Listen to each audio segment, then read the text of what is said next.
Hello everybody, Earl Roberts here. Going to shoot a quick video today on campfire cooking. We're going to cook up some bannock. Now, bannock is also sometimes known as fry bread or pan bread. Also, a lot of people believe that bannock originated in the Scottish Highlands, made its way to North America through the early explorers and settlers. Bannock was a favorite amongst early frontiersmen. It's still a favorite today amongst bushcrafters, campers, hunters, and backpackers. The fact that bannock has survived the many generations of backcountry chefs is testimony of its place in your campfire recipe book. So first we're going to talk about some prep work. So prior to getting out to the campfire, you're going to mix up the dry goods. Now I'll put them in a Ziploc bag. And what I've got in this Ziploc bag here is 1 cup of all-purpose flour, 1 teaspoon of baking powder, 1 pinch of salt, 1 pinch of sugar. I've got 2 heaping teaspoons of brown sugar and 2 heaping teaspoons of cinnamon. I've mixed them all in here and I've got this packed away in my pack. Alright, my next step is to add about 1.5 tablespoons of oil to the mix. And I'm also going to add about 3/4 to 1 cup of water.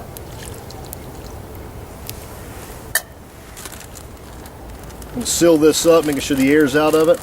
And I'm going to knead this. I'm going to just mix it up really good. I'm going to make sure all the powder is mixed in there. And once this is mixed up really good, I'm going to lay it aside. I'm going to let it sit for about 20 minutes before I prep it for the fire.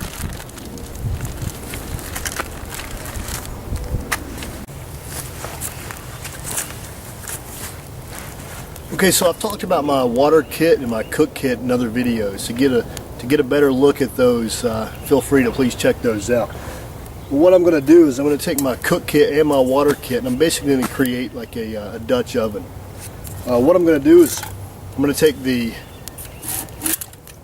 stove stand off of my water bottle, and I'm going to place it inside of my cook pot.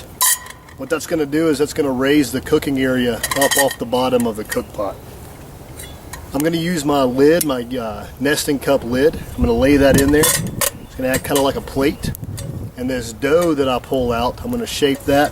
I'm going to lay that right on top of that cup lid. Then I'm going to go ahead and put the lid on top of my cook pot. I'm going to place this in the fire. And again, like I said, it's going to be like a Dutch oven.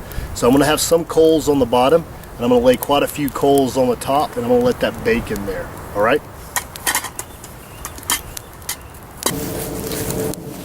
Okay, so I pulled some of the bannock mix out, went ahead and laid it on the lid inside of my makeshift Dutch oven. I'm going to cap that off. I'm going to put this in the ashes, put some ashes on top of it, and I'm going to let that cook for about 20 minutes. Okay, so there we go. So I've got some ashes pulled to the side, sitting on a few of them, quite a few on the lid. I'm going to start letting that cook for about 20 minutes, and then we'll check on it.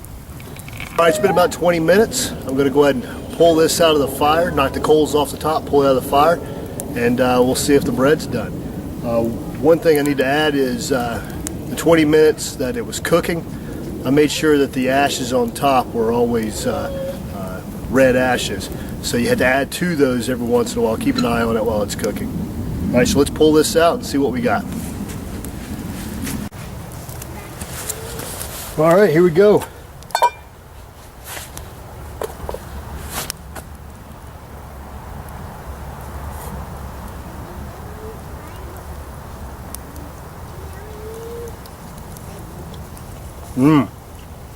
Very good.